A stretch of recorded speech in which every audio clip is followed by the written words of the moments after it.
Al-Asdiqa, salam alaikum, bonjour ou bonsoir les amis, j'espère que vous allez bien partout où vous vous trouvez.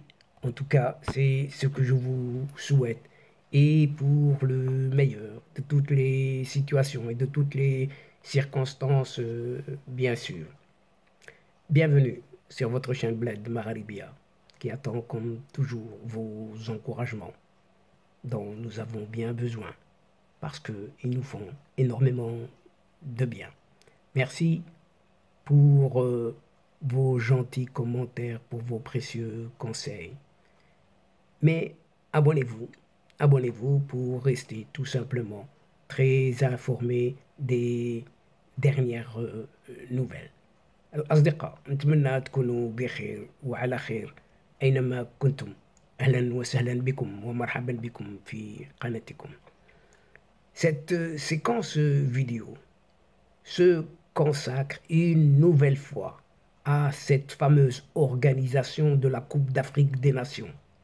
Autrement dit, la CAN 2025, l'autre CAN 2027, dont le régime algérien bat en retraite pour éviter l'humiliation à fond la caisse, pour ne pas dire l'auto-humiliation que s'est infligé ce régime.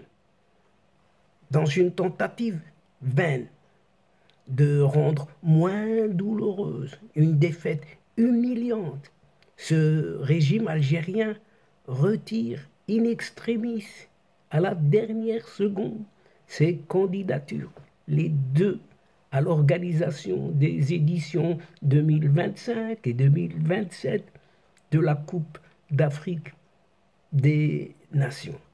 Un acte très désespéré qui allonge un palmarès déjà bien garni et surtout bien terni en échec de tout genre. Et nous allons essayer de voir ce qu'il en est actuellement. Les dernières minutes, c'était dans l'air, oui, c'était dans l'air, c'était comme ça. C'est désormais officiel. Le régime algérien retire sa candidature à l'organisation des éditions 2025 et 2027 de la CAN, Coupe d'Afrique des Nations de football. Et comme d'habitude, ce n'est pas la Fédé, autrement dit de cette Éden orientale, qui annonce la décision. Ce n'est pas la Fédé, non, mais c'est son débile habituel de Hafid Deraji. C'est de là que vient la nouvelle en cette Algérie, ce pseudo-journaliste de Bein Sport au service d'une certaine junte militaire algérienne. Comme prévu, c'était écrit. Pratiquement le destin. La FAF, la Fédération algérienne de football, s'adresse officiellement à la CAF, Confédération africaine de football, et annonce le retrait de son dossier de candidature pour accueillir les éditions 2025, concurrent du Maroc, 2027, concurrent du Sénégal, et donc le retrait de la Coupe d'Afrique des Nations, car cela ne fait plus partie de ses priorités.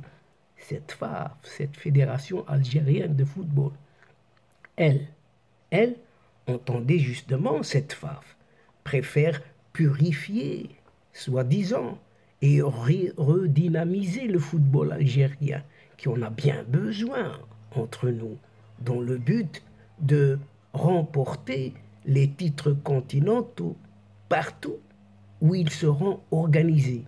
C'est ce qu'a écrit ce déboussolé Hafid Deraji sur les réseaux sociaux dans la soirée de ce lundi 25 septembre dernier, soit 2 jours, juste 2 jours avant l'annonce des pays hôtes par le comité exécutif, le COMEX, de la Confédération africaine de football, cette CAF. Quelques heures avant cette annonce donc, ce raté pseudo-président algérien, ce raté athée, a reçu le nouveau président de la Fédération algérienne de football, la FAF. Ce Walid Sadi indique un communiqué de l'agence officielle APS. L'APS, vous la connaissez, c'est Algérie Presse Service. Son prédécesseur déjà, un certain Djahid Spizef, avait été contraint à la démission suite à son retentissant échec en juillet dernier à se faire élire au COMEX, au comité exécutif justement de la CAF. Et cet échec a été vécu comme un mélodrame par le régime algérien. Et il y a de quoi, bien sûr, vous l'aurez compris, sans surprise donc, le régime algérien bat en retraite et espère, dans une tentative désespérée, rendre moins douloureuse l'humiliation, pour ne pas dire l'auto-humiliation, en procédant au retrait de ces deux candidatures auxquelles Alger avait préparé tout au long de l'année son opinion publique, qu'ils allaient les réussir. Si ce n'est pas l'une, ça sera l'autre. Et bien sûr, le coupable était déjà désigné à l'avance. Vous savez qui? Eh bien, c'est le voisin de l'Ouest, le voisin d'à côté, le Maroc.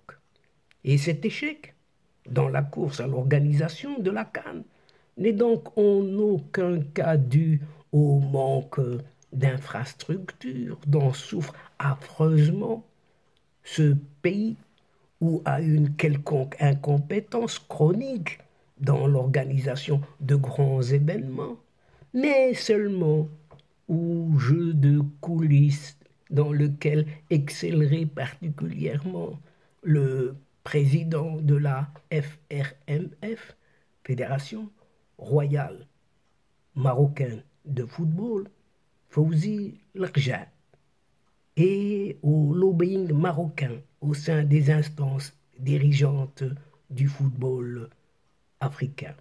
Entre parenthèses ici, Fawzi Larja s'est déjà envolé vers le Caire pour attendre et réceptionner le résultat justement des annonces des prochaines organisations Cannes 2025 et Cannes 2027.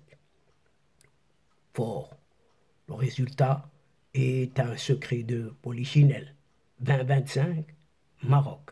2027, Sénégal, bien sûr. Et le fait que l'Algérie n'arrive toujours pas à fournir une pelouse digne de ce nom à son équipe nationale n'y est non plus pour rien. Une vérité qui sort pourtant tout droit de la bouche de son sélectionneur national, un certain Jamel Belmadi, qui dit « Il n'y a aucun stade en Algérie qui est bon pour jouer au football », a déclaré le champion d'Afrique 2019, avant le stage de son équipe nationale au début du mois de septembre courant. Et pendant ce mois de septembre, Jamel Belmadi a provoqué une levée de boucliers en décidant de délocaliser en Tunisie, vers l'est donc, et non pas à l'ouest, un stage de l'équipe nationale algérienne qui était prévu au centre technique national de Sidi Moussa, près d'Alger. La raison? Tout simplement, les équipements ne répondent pas aux normes du tout.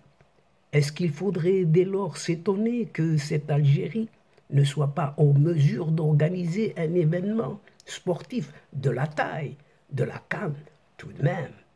Et que dire du chaos organisationnel des Jeux méditerranéens d'Oran en 2022 qui définit à lui seul toute l'incompétence totale des hommes au pouvoir en cette Algérie. Ce fiasco a même été confirmé par le secrétaire général du CIJM, Comité international des Jeux méditerranéens, Iakovos Philippoussis. Disons ceci, à notre grand regret, nous devons souligner les insuffisances organisationnelles importantes et fondamentales qui ont créé des impressions extrêmement négatives sur les membres de la famille méditerranéenne et ont provoqué de vives réactions. Avait dénoncé déjà ce dirigeant, Iakovos Philippoussis, dans une lettre adressée au président du COJMO, Comité d'organisation des Jeux méditerranéens d'Oran 2022. C'était ce président-là, Aziz Derouez. Le patron du CIJM, Iakovos Philippoussis, avait également évoqué un épisode inacceptable et sans précédent qui offense ouvertement le CIJM et la famille sportive méditerranéenne dans son ensemble. Sans parler non plus de la mascarade, de la cérémonie d'ouverture du dernier CHAN, rappelons-nous-en, championnat d'Afrique des joueurs locaux, le 13 janvier 2023. La junte a apprêté des bus pour remplir le stade avec des personnes embrigadées qui n'ont pas cessé tout au long de la cérémonie et durant le match d'ouverture Algérie-Libye d'insulter les Marocains qui n'avaient rien à voir avec cette rencontre. Et ce public, visiblement chauffé à bloc par la propagande du régime d'Alger, a scandé tout au long de cette cérémonie et du match: donnez-lui des bananes, donnez-lui des bananes, le Marocain est un animal. Eh bien, on ne sait, en scandant de tels propos, lequel ou lesquels sont-ils des animaux. Arrêtons là, n'y allons pas plus loin. Et pour couronner le tout, la junte a invité la vedette, le plus opportuniste et le moins crédible des petits-fils d'un certain Nelson Mandela, Zweli Mandela, à prendre la parole pour inciter pas moins que des terroristes du Polisario au combat. Le tout cela, sous les yeux de Gianni Infantino et Patrice Motsepe. Preuve à l'appui des témoins, présidents respectifs, l'un de la FIFA et l'autre de la CAF. Cette CAF, justement. Et avec toutes ces imperfections, cette Algérie-là savait à l'avance qu'aucun membre du COMEX, du comité exécutif de la CAF, n'allait voter pour son dossier, ni en 2025, ni en 2027, ni même pas en 2029. Et le régime d'Alger a eu la certitude, cette fois-ci, de la méfiance bien enracinée qu'il suscite sur le continent africain après le revers essuyé lors des élections du COMEX de l'instance panafricaine en juillet dernier à Abidjan, en Côte d'Ivoire. En effet, Djahid Squizef, qui espérait, lui, intégrer le COMEX, a été lourdement sanctionné, même battu, par le Libyen Abdelhakim El-Shelmani, avec 15 voix seulement, contre 38 pour son adversaire, ce Libyen donc. Ce score, sans appel, a agi comme un miroir qui a renvoyé au régime algérien l'image de son très léger poids sur le continent, et que cela serve de leçon pour les prochaines fois, s'il y en aura. Et donc, chers amis, c'est la fin de cette séquence et à une prochaine fois, Inch'Allah, on vous retrouvera avec un immense plaisir. N'oubliez pas de vous abonner pour recevoir tout simplement les dernières infos de votre chaîne, tout en vous remerciant pour votre suivi. Mais n'oubliez pas de partager partout où vous êtes les séquences vidéo de votre chaîne. الأصدقاء وصلنا إلى نهاية هذه الحلقة وقبل موعد آخر للمرة القادمة إن شاء الله لا تنسوا الاشتراك لتصلكم الفيديوهات أخرى ونشكركم كثير الشكر على مشاركتكم للمتابعة. L'instant est juste arrivé pour vous dire au revoir les amis et à la prochaine fois Inch'Allah.